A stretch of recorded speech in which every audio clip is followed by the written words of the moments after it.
I'm Oh, John Atack, no matter what. And this is my friend and colleague, Jeremy Sherman. Hi, Jeremy.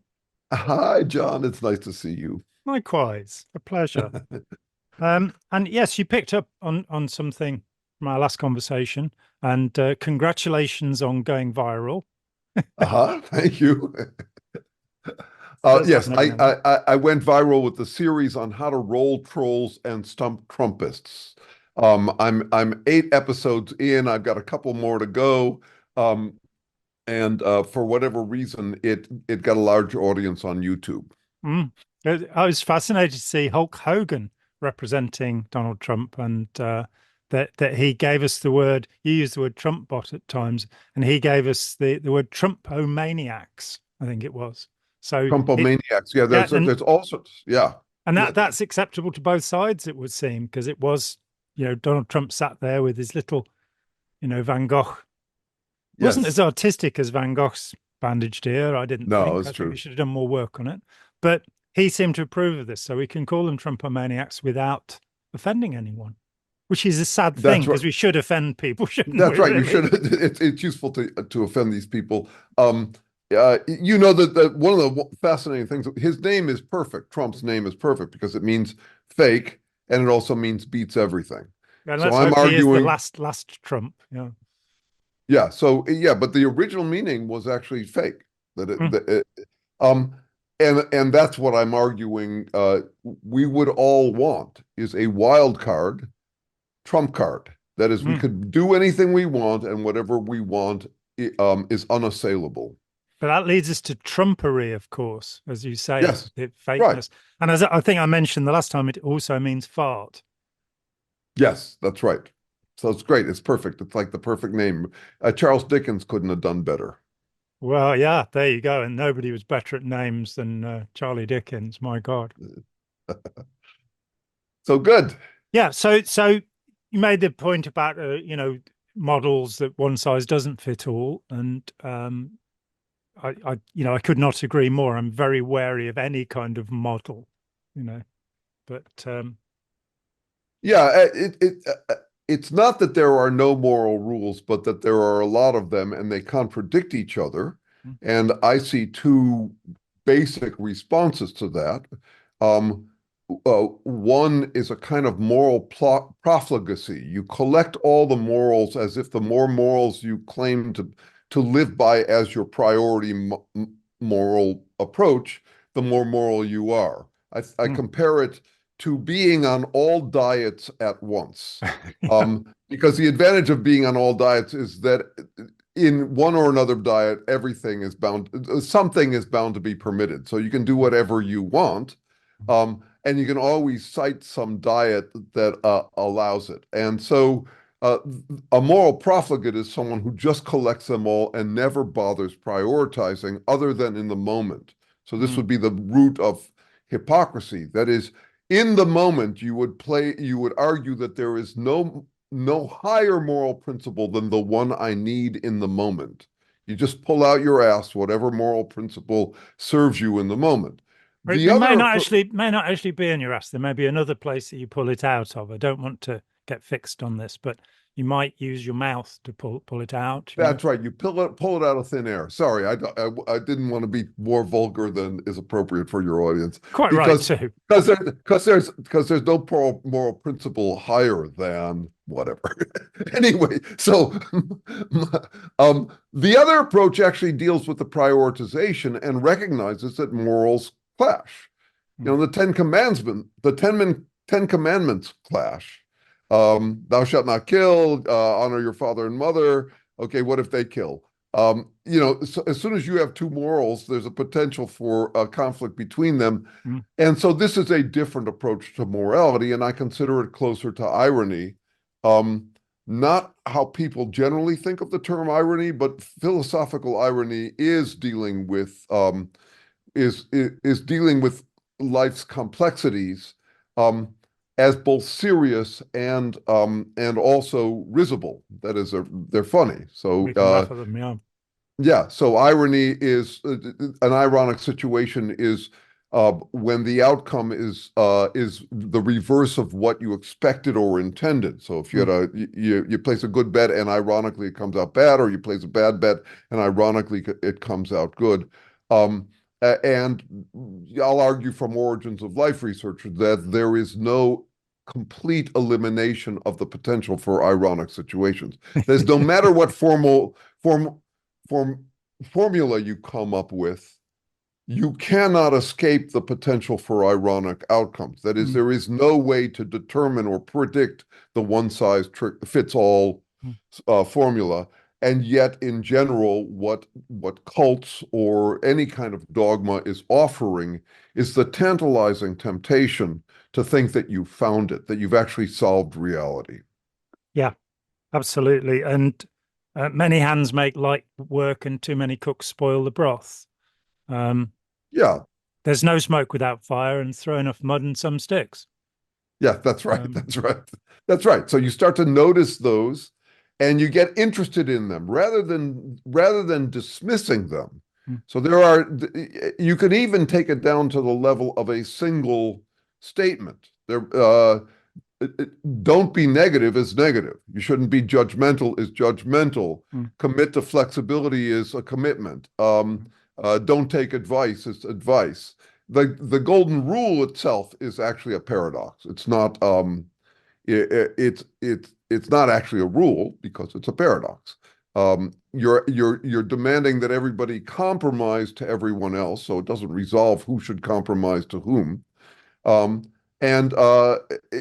it raises so there are three responses to these. One is that morality is bullshit because look, these things are hypocritical, and therefore I don't have to use it myself, though I'm free to exploit it on others because I'm wise enough to know that morality is bullshit.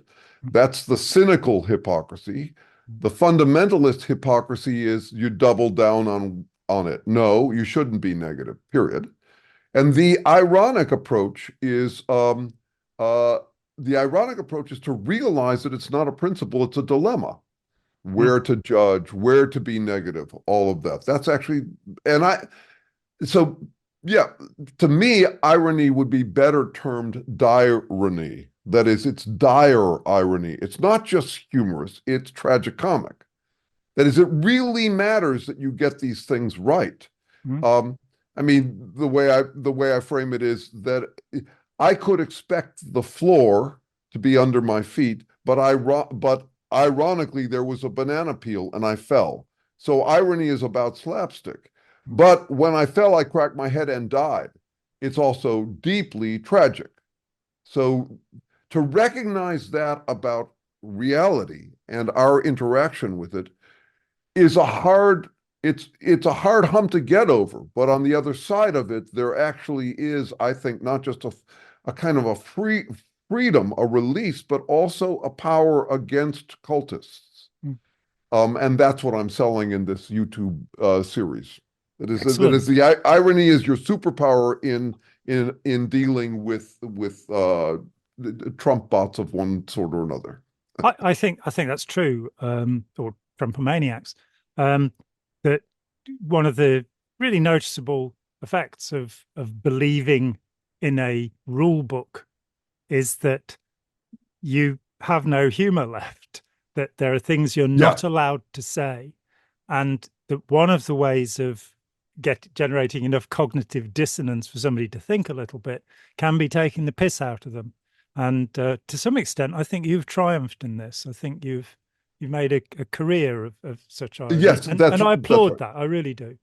Good. It kind of makes me think about Camus and the whole idea of absurdism, and I do accept that life is absurd, but I tend to think of Camus as interpreted by Spike Milligan. You know, I think that he actually did it. You know. Yeah. So, absurd. One of the commenters said, "Yeah, you call it irony. I think it's absurd." Absurd to me tips a little bit too far towards the cynical hypocrisy. We make lots of brilliant bets. That is one thing about life is that it's accumulated an awful lot of habits or adaptations that work very well. I'm not talking about it being a crapshoot or what I call the embrace of the doctrine of foregone inconclusion, as if because everything is a little iffy, everything is 50-50. And one of the interesting things about the doctrine of foregone inconclusion is that it's usually used by someone to assert that they're entitled to believe that in whatever the absolute they believe in. They say, yeah, well, you don't know that for sure. I could be right. That kind of thing. That's a use of the doctrine of foregone inconclusion. The Trumpists are deeply skeptical. They're just skeptical of anything that disagrees with them. They're deeply skeptical, nuanced thinkers, but it's all self-serving. It's all I'm right because you have no right to. One of the standard things I get from trolls is you don't know me. You don't know me. They're trying to. I don't want to know you. Why would I want to know you? Right? No. What for people who have claimed they've solved reality, it's basically an attempt to externalize all doubt. They're doubt free because they have found the formula for inflicting all doubts on you. If there's any conflict between us, you should be thinking more critically. Is basically what they're saying. Yeah, absolutely. Yeah. I was amazed. A friend of mine who appears to be perfectly intelligent in other regards is a Trump supporter. And when I asked him about this, he said he's brilliant at playing three-dimensional chess. And I'm kind of going, so because he's a great con man, you think that we should? I'm not quite following the meaning here, Well, yeah, and Physical in my perfection. work, I say they give you the impression that they are playing three-dimensional chess, but they are only playing on the y-axis. That is, there's no grounding. They're not on the chessboard. It's only I'm up, you're down. And it's incredibly easy to play that. And for anybody who's trying to at least keep their beliefs somewhat tack welded to reality, it looks ingenious. A lot of my work has to be on how to recognize that they are only playing with connotation. That is, all they've got is loaded, loose, load-bearing terminology. And they're simply sorting it. I get all the good terms, you get all the bad terms. If it's good, it's about me. If it's bad, it's about you. If it's bad about me, then it's actually good. That is, you're simply doing that. And so it's crucial when dealing with someone like this to recognize, at least with the Trumpists, that they don't actually believe or think anything. It's a robotic move. And not because our greatest vulnerability is to take their words as though they mean them and to take them therefore to heart. And it's really it's closer to animal braying noises, a kind of territorial pissing, that it's simply a path of least resistance for them. And it only works as long as they can hornsnoggle us into thinking they mean it. We tend to get defensive as if they are entitled to give us moral counsel. But you don't take moral counsel from someone who's just braying at you. You take your moral counsel elsewhere. You keep your own counsel on who to take counsel from, and you don't take it from them. And so to keep on pointing out that they're just saying anything to feel triumphant moment to moment, it has proven to be a useful way to tease them. The other one I rely on a lot is you're jerking off in public. That's what you're doing. And that's what they are doing. And I'm happy to use that tease on them. I am a devout believer in masturbation, and as you have said in all of our conversations so far. That's right. So no, I'm not. You are a true believer. No, but I don't just mean sexually. Sexually is just one minor example of it. Yeah. Choking the lizard, as you put it in our first conversation. What's that? Choking the lizard, as you put it in our first That's conversation. Right. And last that's night just I realized one form.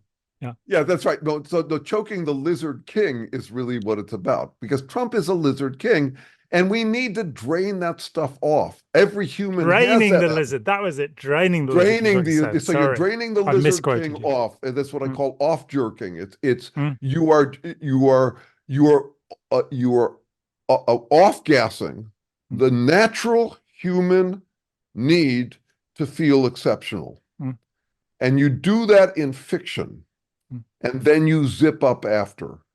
And the problem, so my real only objection to it is that they're doing it in public as if it's more real than mm, reality.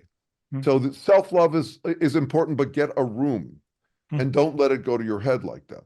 That's the heart of my argument to shame them, and I don't mind shaming them. That mm, there some of the comments said, it's shocking to hear this, especially from a 68-year-old. I don't want the image. I don't care. I think we mm, have to get clear on this. I just read this fabulous history of the cultural attitudes towards masturbation, and they really did blow up at the beginning of the 1700s, at the time when we just had this, when fiction was finally being published and for popular consumption. And there was an overarching fear back in the early 1700s at the realization that anybody can imagine anything.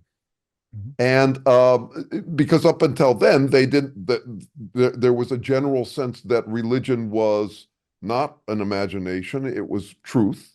mm, And it was commonly held. So now you had a democracy of imagination, and it was somewhat terrifying. mm, Is to realize, oh my gosh, anybody can imagine any fantasy. Um, we're that gullible.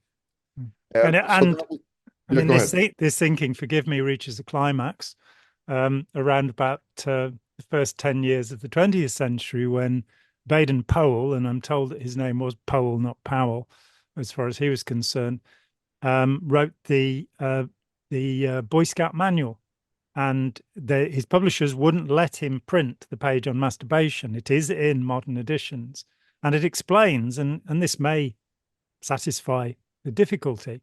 It explains that masturbation is the sole and single cause of insanity. That's And right. So until I yes, read that, I didn't know that, and it's like our right. No, mental so, hospitals are full of wankers. What can I say? It's terrible. right. And wanker is a great term. I use it a It's a lot, even with wonderful folks. term. Yeah. It's Great a wonderful Anglicism. term. And yeah, so the book goes deep into the history of thought about masturbation, including in the Catholic Church over, in the mid-century, in the Middle Ages, and all of that. It didn't get brought up. It wasn't considered nearly as bad as a bunch of other sexual crimes. Um, but I wondered as I read this history whether it didn't come up because it was too taboo. It's Mm, interesting. I had to coin the term libigo for the ego side of sex, love, romance, and dating, all of that mm, stuff. It's a major driver, and it, I think, is more taboo than the sexual taboos. mm, That is, we would, we wouldn't, it wouldn't be as embarrassing to say, um, I need someone for sexual release. That's why I'm looking for a partner. Is somehow more comfortable than saying, I need a partner because I'm a needy person and I need the affirmation of someone who admires me, what I call endorphment, the endorphin rush of being endorsed. Um, uh, yes, the taboos around masturbation, I think, have to do with it being so obviously you thinking you're more than you are. It's about you're fantasizing about people who are out of your league, too big for your britches. It's an embarrassing thing to be caught doing.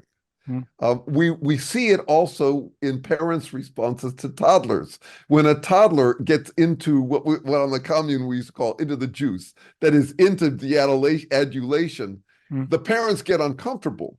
mm, And it's kind of like, I think of them as saying, be discreet. We're all needy, but but don't wear it on your sleeve, that kind of thing. mm. Yeah. Yeah. Have some restraint. I mean, the I can remember well, I was about 13 and looking up the word masturbation in the Oxford Dictionary, and it told me that it was self-abuse. Right. That's right. And which is interesting because it's the opposite of that. It's actually self-flattery. It's not Mm. Yeah, self-abuse. so true. So true. Hmm. Okay.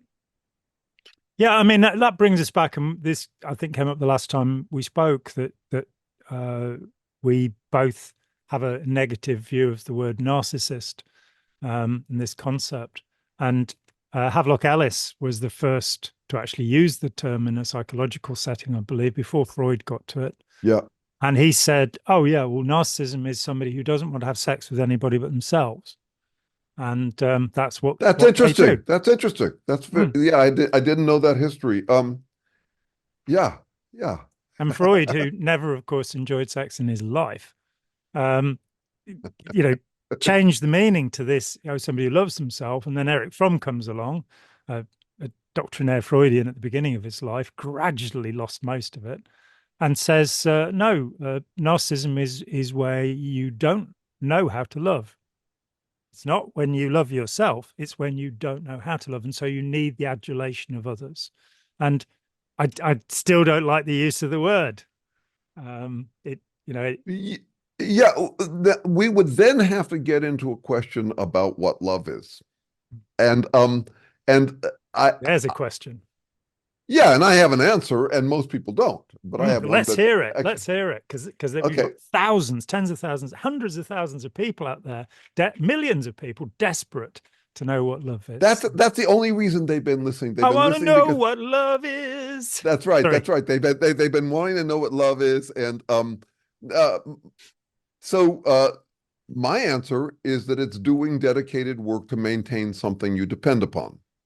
Um, and this comes right out of the origins of life research I do and the origins of everything like multicellularity, where your body's various cells are doing dedicated work to maintain something that they depend upon. Now, you wouldn't call that love, but it is nonetheless a fundamental, it's how you get any kind of collective behavior. It's really the explanation for synergy.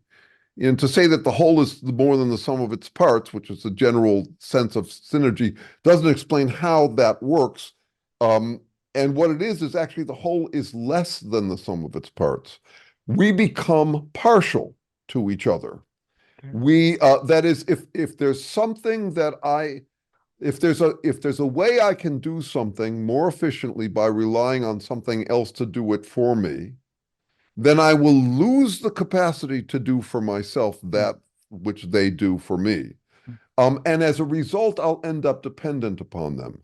You become a Now, Portuguese man of war, where you have three interdependent species, each only capable of one particular function. And that's right, that. You can't evolve right. your way out of it. Right. So symbiosis and Mm. eukaryotic cells, that is the Mm. cells that have mitochondria, which is a cell within it that has Yeah. lost the capacity to live independently. Mm. Notice that what I'm talking about. So love sound is positive. It's got positive connotations. Mm. Um, it's decidedly vague. It's probably the most vaguely defined term we have. And Absolutely. Absolutely. I have and for good reason, because we have to keep on reassuring each other that we love them. But so it's broad enough to cover everything from someone who you would lay down your life for to some hubcaps you just bought. I really love them. I We do. keep it as vague as that. And that's also true of all superlatives. Mm. There's also the feeling of love, and then there's the policy of love. So when couples say "I love you" every day, it's not because they have necessarily the swelling of that sensation of love, which our colleague Yuval is all about. Is that Mm. swelling of that Mm. that moment of commitment where you know is basically love at first sight kind of stuff. Mm. But but what it's considered positive. I've got a buddy out here in town who's a kind of a famous mathematician who wrote a book called Love and Math. And I asked him at his book reading if he had a definition for love, and he got all romantic on me and said it's undefinable. You know, you write a book that makes it sound like you're going to make math. You're going to show me how love and math. And I saw him recently at a party for Jaron Lanier, the virtual reality guy. Okay. And Yeah. I Yeah. asked him again, so you come up with a definition? No, I wouldn't want to come up with a definition. And yet, so all people know about, so it's a totally loaded, loose, load-bearing term. I have many friends who think they are champions of love without recognizing that the Trumpists say that they are champions of it too. Why? Because it sounds hella good. They wouldn't want to define it because it is, they like that it's loaded and they load their identity on top of it. That is, I am a loving person. But if you look at I it love violence. that's right. I love exactly. So this is also why you have to be ironic. Love is not the answer; it's the question: what to love. Yeah. Um, but the definition I just gave you, doing dedicated work to maintain something that you depend upon, is also the definition of addiction. It's exactly the same definition. The process is the same. The prognosis is the difference. If I think that if my buddy has fallen in love and I think it's going to end well, that is, it's good for them, I'll call it love. If I think it's not, I'll say you're addicted. Okay, it's basically a prognosis. I cannot find another distinction. So by doing dedicated work, I mean, of all the things I could do, I do a limited number. That is, I do it so as to maintain the existence of something that I depend upon. In that respect, it basically ports you into economics. All of economics is about the dynamics of value. Love. Yeah, so I am addicted to grocery stores. Or you could say I love their existence. Not any particular one. I'm not that loyal. But I'm sad to hear that. Yeah, I have. Yeah, so is Safeway. So is this is the big one out there. I forget what the big one is in anyway. I have lost the capacity to farm or grow my own food, and I have accumulated all sorts of other capabilities so as to be able to go to grocery stores for my food. And you could say I'm rather partial to them, that I've become a part of a larger whole to them. And if they all disappeared, I would be bereft. So that's what we're talking about. That's how connection happens. I feel the same way about my wife, but there you go. There you go. That's right. Well, wait a second. Yeah, she hopes that you're more loyal. We have that old country song, you take Sally, I'll take Sue, ain't no difference twixt the two. No, we are looking for more exclusive love than that. No, I'm looking for very particular groceries, and she's the only person who has them. So it's all That's good. right. And that's how we have to talk about it. We have to talk about it that we would do anything. You can't say to a partner, yeah, I gauge I'm a 7 and you're a 7-ish kind of for now. And if an 8 came along and showed interest, I would be I would definitely upgrade. But if not, you can't do that. You have to promise the moon. This is a point of an evolutionary psychologist named Randy Ness. He makes this point about them. And avoid Walmart at all costs. There we go. There we go. Thank you for grounding my abstractions. Cool. Very Sainsbury's. Cool. Sainsbury's, that's the name. Sainsbury's, yes. Good old Sainsbury's. Yeah. That's right. There we proper go. Run by Lord Sainsbury. Well, I can understand how he became a greengrocer. Yeah, who can blame him, really? And there used to be more than one. There were a family of Sainsbury's, and they lost their apostrophe, which is one of those interesting things that can happen. That shop signs don't have apostrophes. It's one of the laws of nature. So it should be Sainsbury's. Sainsbury, yeah, that's right. Well, Lord actually, Sainsbury and his stores. Actually, while you continue to ground it in the quotidian, I have to go abstract. So, I coin a lot of terms. I have a term of a neologism of the day YouTube site. A lot of them are portmanteaus, which are conceptual blends where you take two words and you put them together. For example, endorphin. As created by Lewis Carroll in the that's right. Jabberwocky, which is, I think, the origin of the term portmanteau. Yeah, that's right. Definitely. 'Twas brillig, meaning it was boiling time, quite obviously. And the slithy toads, lithe and slimy, toad doves, did go and there we go. The way. Yeah, portmanteau. That's right. But here's here's the context. When words have a lot of redundancy in them, you can actually reduce some of the letters and still get what they mean. So we have the Uh, word factory created by Shakespeare from the word manufactory. that's right. That's right. We And can we do this abbreviate. all. Currently, Riz stands in for charisma in the United States. They're saying that he's got Riz. Trump's got Riz. But He may well have. okay, so this is actually related to what I was just talking about with Yes. mitochondria. That is, you can lose a capacity because you have redundancy in you. Uh, you can, my favorite example of this is why humans are addicted to vitamin C and why we have color vision. Mhm. Um, about 35 million years ago, we had two ways to produce vitamin C, antioxidants, anti-rust, Yeah. basically. Yeah. Um, uh, when we came in contact with trees where there was fruit.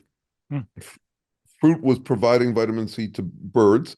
We, but in the meantime, we, like all other mammals, could produce our own vitamin C. You don't have to give a cat vitamin C. They auto-synthesize their own Yeah. vitamin C. Yeah. When we came in contact with fruit, we had two ways to get vitamin C, internal and external. Mm. We lost a capacity to produce it internally, and we were now addicted or in love with vitamin C from trees. And as a result, we had extra night vision from when we were nocturnal and on the ground.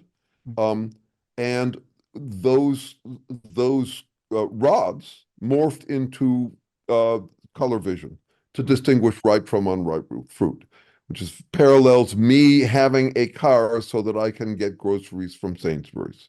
And So it's why my compatriots are called limeys.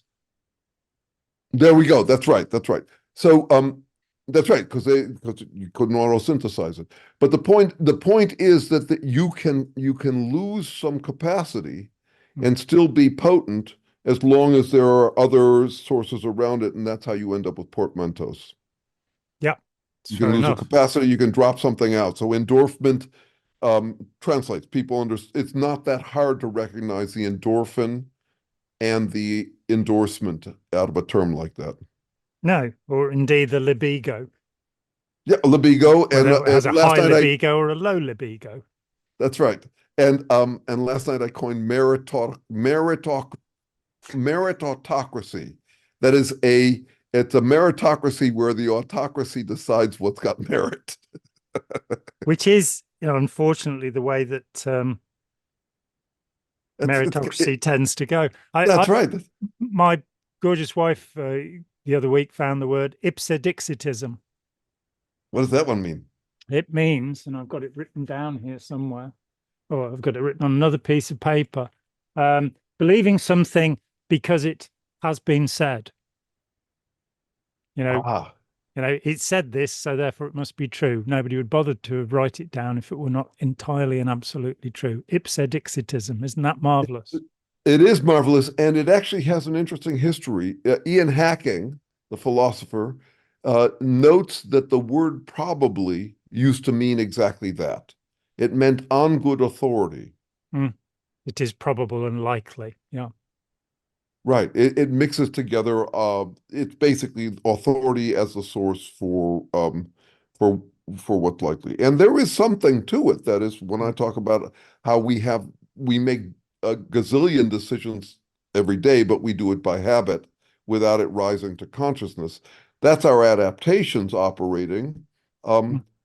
Because it's worked in the past. So there is something to that, but Mm. but we tend to take it too far, which is whatever source I cite, you get this from Trumpists all the time, is the one source. I saw it Um, on QAnon.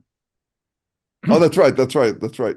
I call it, here's another one, Erling, which is URLING. It's Yeah, puking up URLs at someone. I've certainly had that happen to me. That's right. Yeah. Right. You're not qualified to talk to me until you've read all the authoritative sources I've read. Yeah. And whatever you've read is rubbish. Let's That's face it. right. That's right. No, because that's one of there are two ways to study. One is studying simply for affirmation. Mm. I've had many a Trump supporter say to me, look, I'm not interested in arguing with you. I'm only trying to hone my skills at confirming what I already believe. I've had at least several say that to me. Yeah, yeah. And it comes in all colors. We have authoritarian neoliberals in the Democrat Party as well as in the Republican Party. It's a Um, human thing. That's yeah. my point. It's a human thing. Mm, I have never found an idea that couldn't be exploited for cultish purposes. mm, And not everybody who embraces an idea is cultish. mm, Like, one guy interviewed me because he had heard me say that Mike Pence, the vice president here, mm, was an asshole, and I said it to illustrate that you can do it in any style. You don't have to be aggressive. mm, You can be earnest and mm. somber and prudent looking. The style doesn't distinguish what. And he said, "Oh, so you think all Christians are assholes?" No, I don't think that. They all have assholes, but they don't necessarily, that may not be the entirety of their being. It's we all you could say we all have that tendency. That's why I think it's really important um, to recognize that we Mm, all need to off jerk. We all need to we all need outlets for be playing authority, be feeling hyper confident. mm. We need that escapist outlet. Escapism is inescapable for human beings. So the question is how you do it, not whether you do it. I question the idea that we need to be hyper confident. I would say that we do need to be confident, but hyper, overconfident, super confident. Yeah, no, no, I would argue that we need our fantasies, our escapist fantasies of being exceptional. Um, I would say that the more anxiety we have, the more we will want its opposite. I noticed that when I was interested in Buddhism, I was at my most anxious Mm, when I was most interested in Buddhism. mm. And I was interested in it because I wanted to get enlightened, not just okay. That Yeah, is, I me too. wanted, Me too. 40 years of it. Thank God that's gone. But yeah. yeah. So there was a sense, yeah.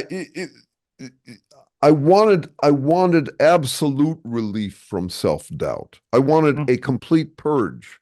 yeah. And what I'm saying is that there's actually that would be true of all of us, and that the way we would do it would be with an extra measure Mm, of it. So, for example, I do consider it to be jerking off when I'm watching a movie and identifying unconsciously with the hero or anti-hero as if I was like him. mm, Uh, the same way that one might do that with pornography, the same way that one might do it with scornography. Scornography is the popular form. You see it in Trumpists, that is mm, scorn for others. But you see it in leftist prudes. It's not about what you believe. We just happen to have a right wing epidemic of it right now. That mm. lifestyle brand is going to town on it these days, but it's everywhere. And I spend a substantial amount of my time talking about this stuff with my leftist friends who Mm. who also have that tendency. Love is the answer. I'm a champion. I'm an exceptional champion of love. All of that stuff. We But would need that feeling. is your own position one of rational scornography towards these people, would you say? Well, so to me, it's about where this. Yeah. So this is a fundamental challenge in my work. Mm, So I'm trying to be as realistic as possible about what we really are, including that we have to be incredibly unrealistic to be human. That is the human condition is mm, one where we need to be unrealistic. We mm, need to off jerk. We mm, we language makes us an incredibly anxious species. We can mm, imagine the ideal. We can imagine eternity, enlightenment, all of this sort of stuff. mm, We see how we in reality fall short of that, which makes the aspirational gap gaping. That is the gap between what we have and what we wish we had mm, is huge.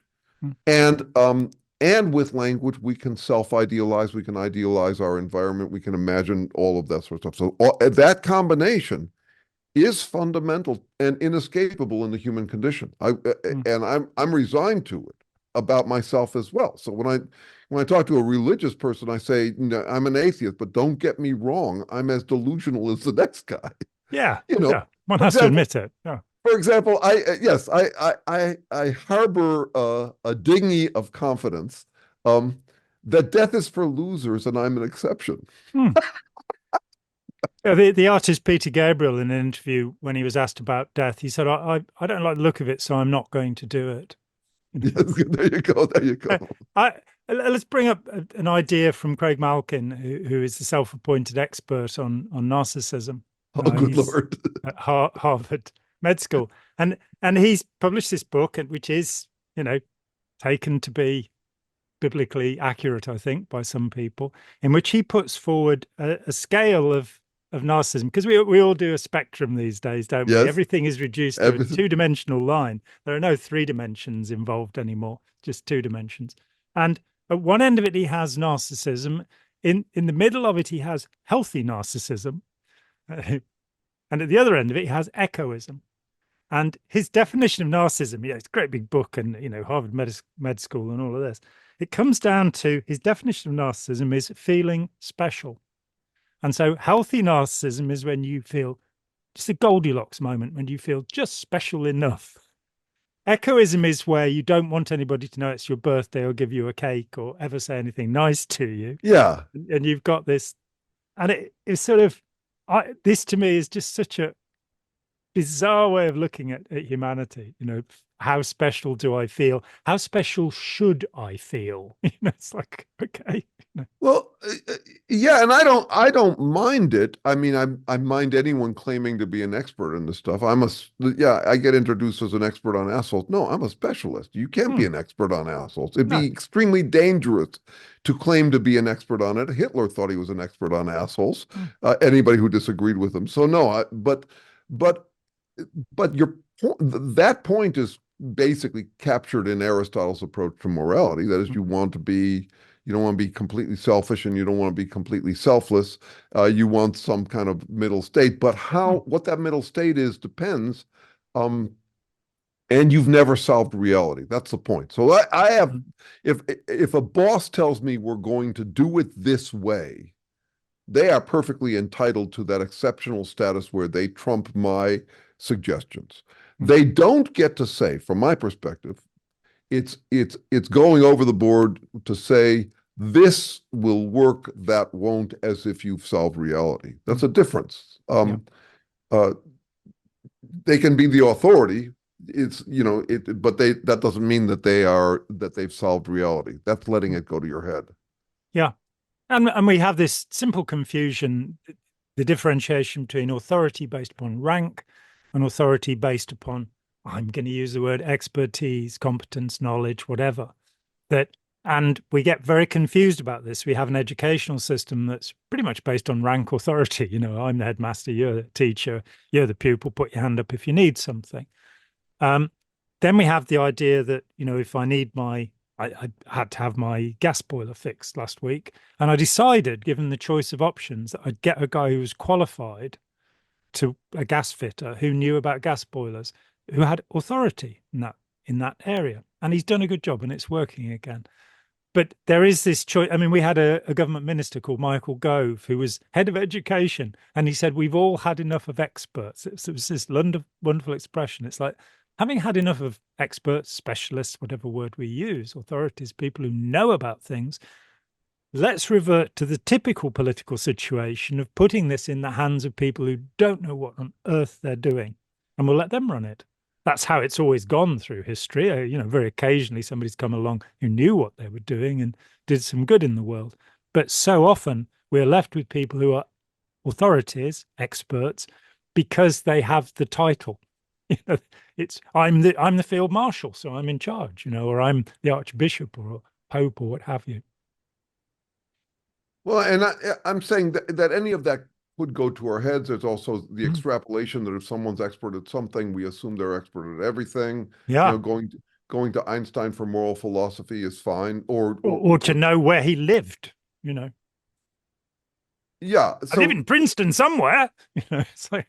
Right. Get a So key. yeah, so it'll tend to go to our heads, and it's also a real challenge when it comes to all the social sciences, Mm. because Oh, I and just don't. how? Yeah, because it's one thing fixing boilers; it's another thing to deal with the social sciences. They're Mm. not rocket science; they're way harder. Yeah, I mean, because I came from a group, having as a teenager had a quick look at the social sciences and gone, I don't understand what they're talking about. I then got involved with a cult that completely derided and had a totally derogatory opinion of Right. any word beginning with psych or socio. And I didn't really go along with that because I'd met a couple of psychiatrists who seemed quite decent people. So this absolute, these people are in a conspiracy to destroy all life, as Ron Hubbard put it. That seemed a little bit exaggerated to me.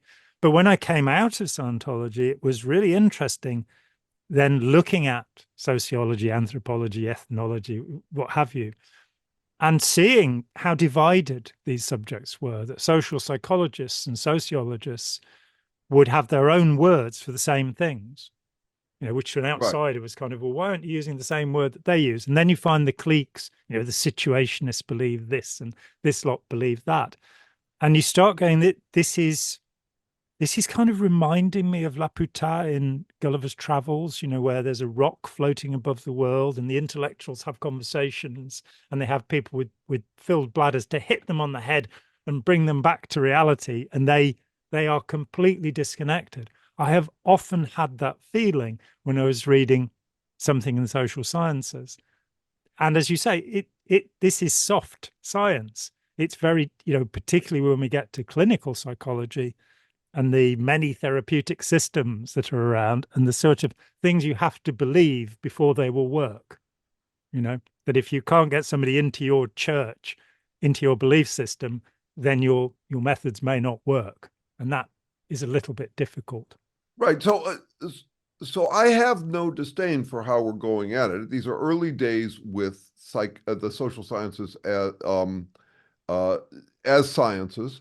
I have and I do see the cross-disciplinary fertilization. That is, each one of them has its silo, but the silo expands, and pretty soon they're in each other's territory, and they have different terms, so they're reconciling them the way that Hmm. nations reconcile. All that's fine with me. I do have a different approach, though, Yeah. which is the social sciences and the life sciences are divorced from the physical sciences in Hmm. an interesting way. Yeah. A physical scientist cannot talk about selves, trying, interpretation, good or bad. The moon Hmm. doesn't pull on the tides to achieve anything. Hmm. You'd be considered crazy in a physics department if you did that. But just down the hall, we talk about that stuff all the time. We Hmm. talk about selves and intentions and all of those sorts of things, everything teleological. We still haven't had an explanation for how to bridge. And as a result, you end up with social scientists who alternate freely equivocating between physical mechanism and intentional talk. Hmm. So, for example, you can say things like, this hormone triggered this motivation or this appetite. Okay, well, a hormone is a chemical and it doesn't have any appetites. And a trigger is a mechanism. So you're talking about something like a machine, but you haven't explained what the motivation is. And you kind of hide it between an alternation, a free alternation between physical mechanism and something vague and ill-defined and yet obviously here, which is selves making effort. Hmm. So my work is not cross-disciplinary. My work is sequidisciplinary, a term I coined, which is I have to explain if I want to really keep my work grounded, I have to explain how the terms I'm using emerge from what preceded them in sequence. So what if you ask any psychologist what a motivation is, and they can only tell you that it it's something that precedes effort. If they see effort, they assume a motivation. They know it happens in the body and they know it involves chemistry. They do not know what a motivation is. They know it's not the chemistry. My work has largely been on explaining how motivations emerge from chemistry. That's a lot of what this, we can call it origins of life research, but it's actually just trying to explain how things mattering to selves could ever emerge within nothing but matter. And as a result, I have the specialness to claim that I am one of the only uh, social scientists who can actually give you an explanation. Could be completely wrong, but I have an explanation for what motivation actually is. Which our audience can find in your book, Neither Ghost Nor Machine, which is a very adequate title. It, I Exactly, think, does right. explain what it is you're talking about. I mean, I don't think I have a disdain particularly towards the social sciences, save that historically, looking at the work of somebody like John Watson or B.F. Skinner, or the ideas of Carl Rogers, and that these so often have proved to be wrong. You know, the mind is a black box, you can't know anything about it. The thought that this dominated psychology, particularly in the US, right into the 1970s, is risible. The thought that somebody like Freud or Jung should have so massively influenced our way of looking at people when they're quite obviously hugely damaged human beings whose lives are not in any way exemplary. You know, if there is a narcissist in Freud's terms, he is it. You know, when I left Scientology and read Freud, because some aspects of Scientology Dianetics derive from Freud, it was just like reading Hubbard. I'm persecuted. I'm a brilliant man. I've come up with this. Nobody else knows this. And so seeing that and looking at these individuals, or William James, whom I greatly admire, because he was the founder of both the British and the American Societies for Psychical Research, because he profoundly believed in these spiritual things. I must say that I think he was very honorable in those societies, in that he ultimately did not accept that any evidence had come forward. There's a wonderful book called Ghost Hunters about that, which I absolutely recommend. So disdain, I have some skepticism about the veracity of this circumstance. What we're seeing in the current generation, a lot of my work depends on social psychology, on Milgram and Solomon Asch and Phil Zimbardo, Bob Cialdini, these kind of people, and Robert J. Lifton. And their work, of course, has been massively challenged in the last decade. In fact, there are psychology departments around the world that will no longer include anything about the Milgram experiment or the Stanford prison experiment, I believe for the wrong reasons. And the problem is that because Milgram, quite rightly, ethical committees came along and said, you can't do this, though I believe it's true that nobody was in any of the 17 experiments Milgram did with the shock machine. Nobody complained of being traumatized later. But the idea is you could really traumatize somebody putting them through this. So we can't repeat those experiments. They're falsified by saying that, they were just American college students, or it was just done in this population. And we find ourselves, and maybe I'm just out of touch, but I'm not seeing, we're having to go back to the 1970s. Stanford Prison Experiment 71 is about the last of the experiments that got through. So we're in a situation where, there's a great book, Merlin Donald, A Mind So Rare, a Canadian experimental psychologist, who says, actually, we should be very suspicious of all this work about, you press this button when this appears on the computer. We may not be measuring anything. So there's a kind of lack of heart that's happening in that community, where what do we know, what can we know? So it's not disdain, it's skepticism. Yeah, I'm not sure. So let me play with this a little bit. Good, yeah.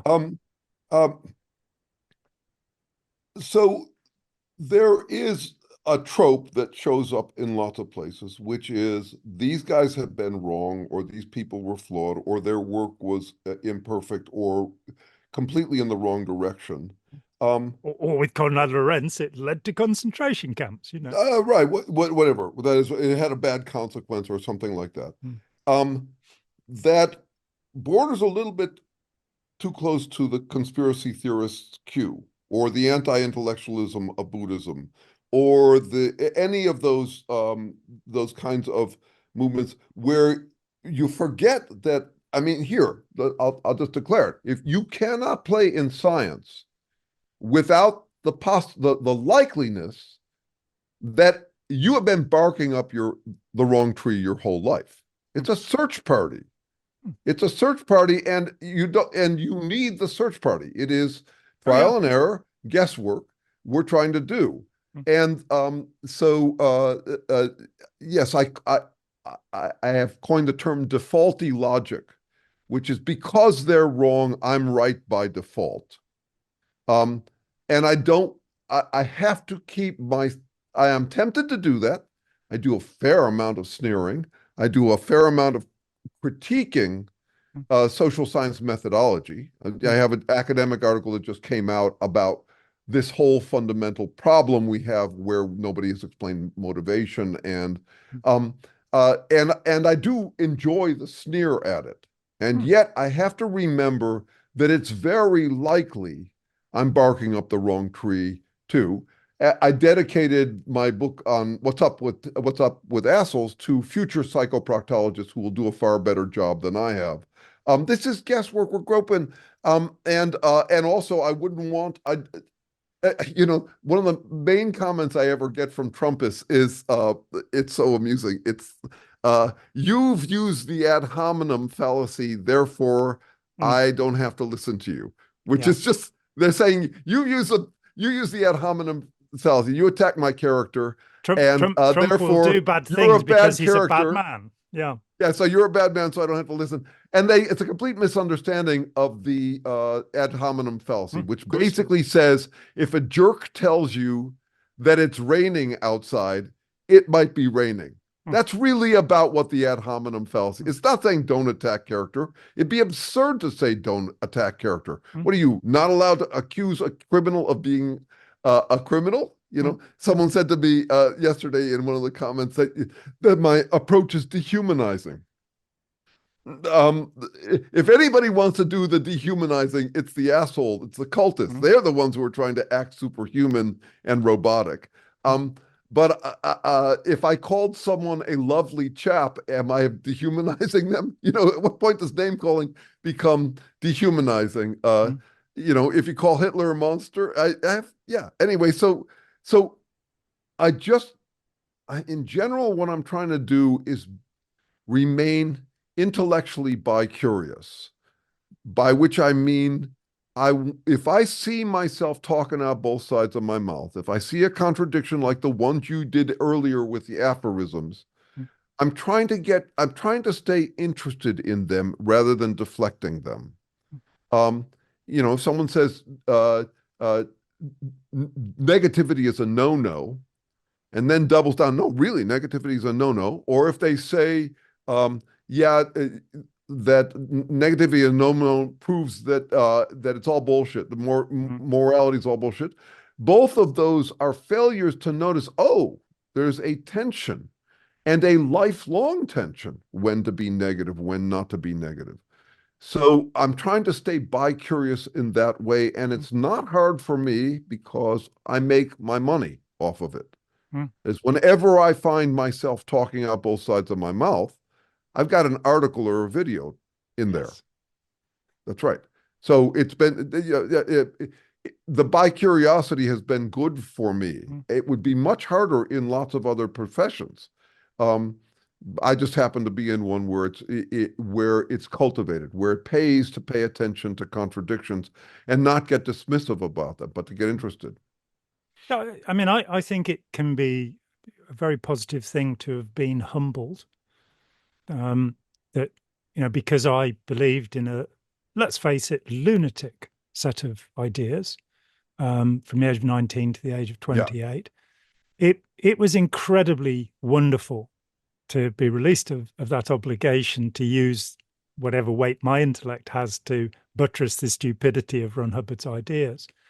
and to forever, whenever I'm feeling hostile towards somebody, because of their stupidity, I can always remind myself of my own somewhere along the way.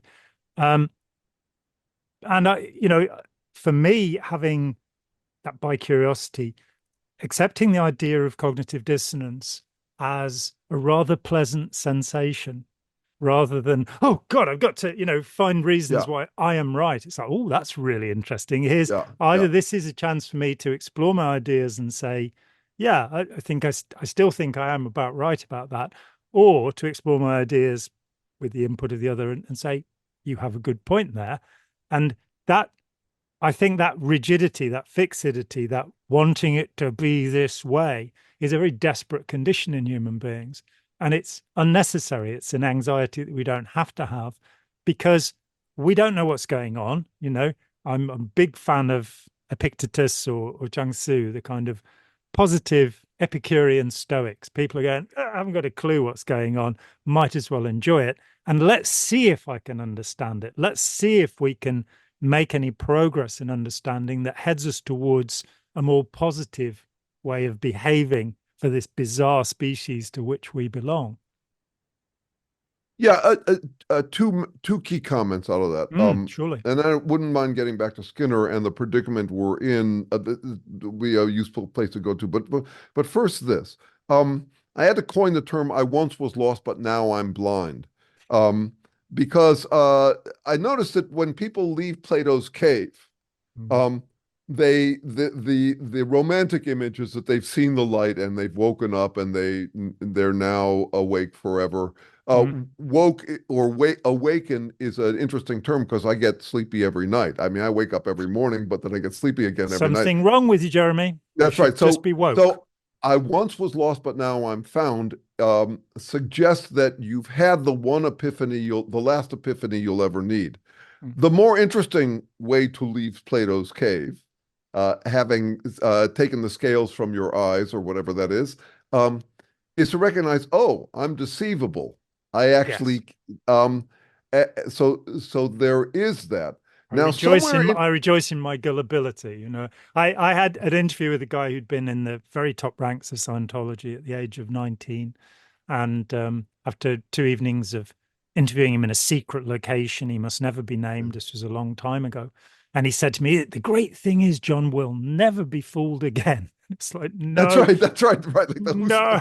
no, that is not that right. That's what you'd hope for. That's exactly what I once was lost, but now I'm blind Mm, syndrome is all about. Now, you said something in the middle there that I want to flag as being slightly different from what I'm arguing here, which is of no, we course. do need to. We do. It's not like we can just relax into ambiguity. That's what I mean by dirony. I really need to make good decisions. Mm, And I'm horrified and perhaps um, fatally when I've made a bad decision. mm, I'm really trying to make the right decisions. I mm, really need habits mm. that work.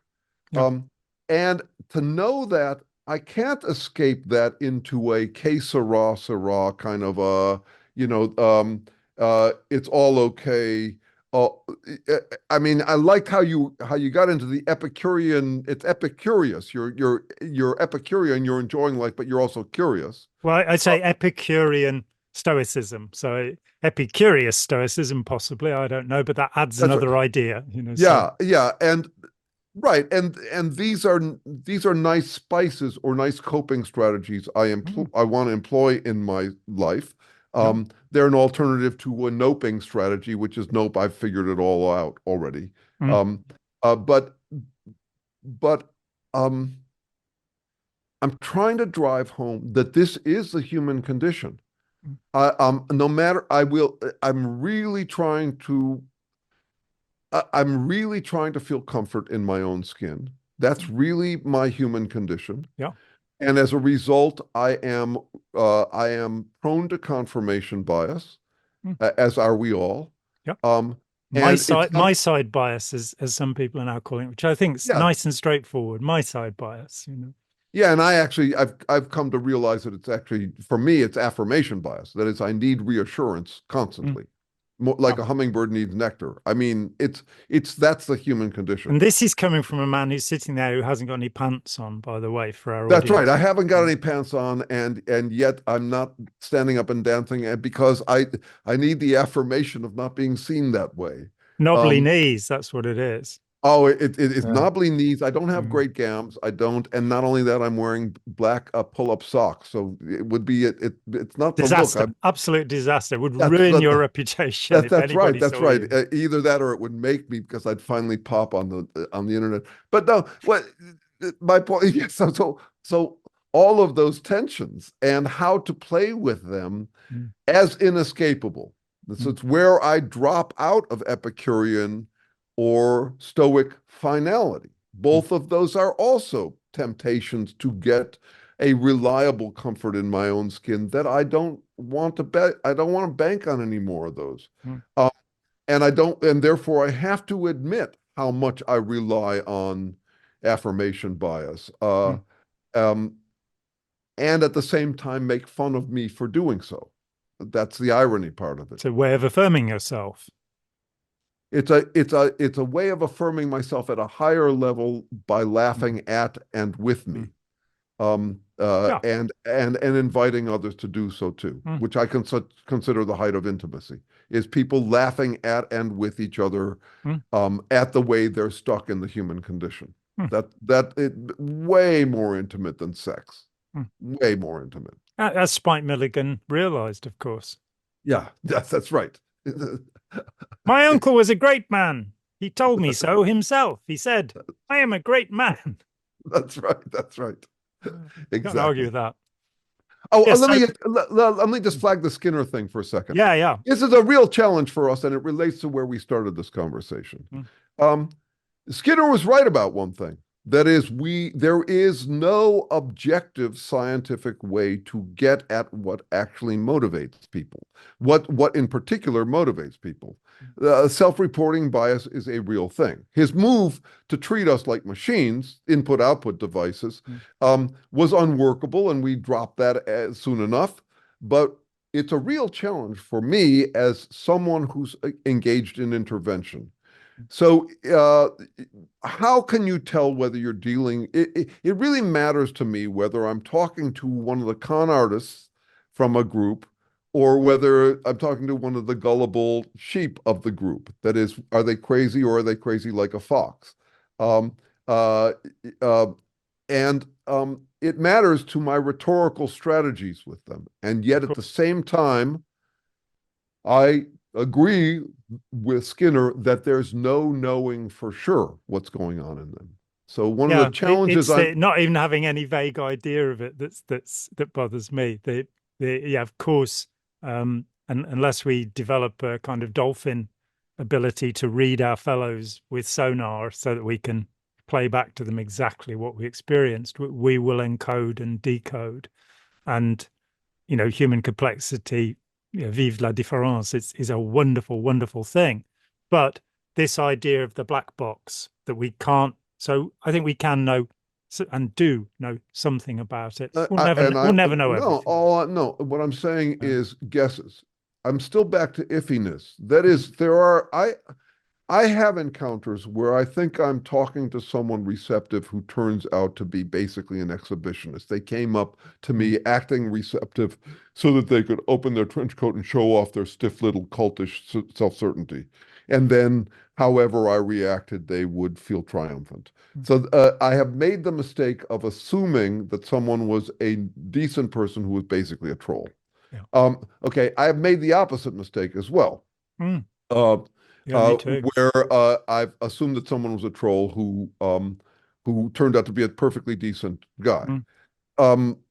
It's easy enough to recover from those things, and I consider that part of what I'm doing. That is, when when you're dealing with the irony of something like the Serenity Prayer, there are going to be two kinds of errors. You will try to change what you can't change, try to improve what you can't improve, and you will give up on improving something that in fact you could. You're trying to minimize those kinds of errors. I'm trying to minimize my misreading of encounters with people, let's say a Trumpist or something like that.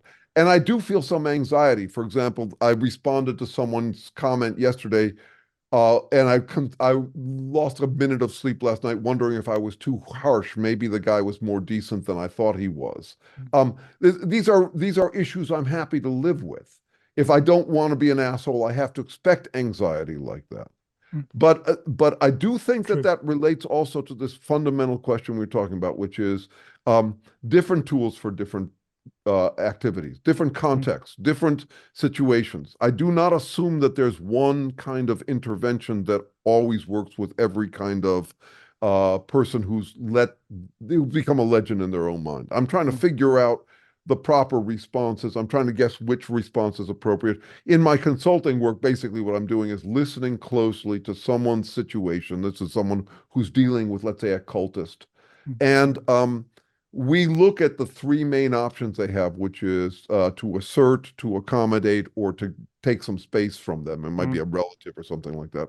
Um, we look at the upsides and the downsides of each of those bets in Yeah. all their varieties, the varieties of ways you could assert. So we're tailoring our guesswork.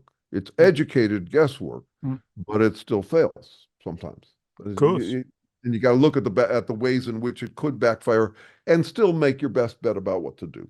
Mm. Yeah, in a probabilistic universe. Yeah, that's right. Well, fantastic. I think I am satisfied for the Me moment. too. More than I don't know if you saw the Yellow Submarine movie. Did you see the cartoon Uh, version? of course, absolutely brilliant. Yeah. Of course. Well, in it, Ringo Starr says to Jeremy Hillary Boob PH Fudd several times, he says, "That's enough, Jeremy." And and I think that's an appropriate response to me. I have to listen to me. Nobody else does. Mm.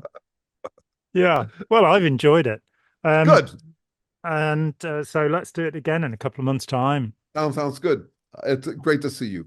Yeah, likewise. This is more enjoyable with each experience. And how much can you Good. say that about? You know, Haagen-Dazs ice cream, pretty much the same every That's time. right. Law of diminishing returns. I swear you'll have diminishing returns soon. Yeah, Uh, we'll work at that. We'll work at that. But we'll you've got work a at couple of that. months to think of another There we flavor, go. you know, or Yeah. No, no, I'm and it very cut glad we down have on the these sugar as well. conversations. Too much sugar in Haagen-Dazs, you know. But There we go. There we go. Grant, thank Uh, you so much. Thank We you. Talk to you again. and thanks to everybody for spending your time with us. And please go into the comments. We will tell Jeremy what you've been saying about him, and he may lose some sleep over the rude answers he gives I to I you. certainly hope to. Grant, All right. You take thanks. care. Hi, John here. Thanks for watching. We'd appreciate it very much if you would click like, as well as subscribe, and click the bell for notifications. Every dollar helps, and we welcome new patrons on Patreon, or you can make a one-off payment with any currency through PayPal. Thanks so much.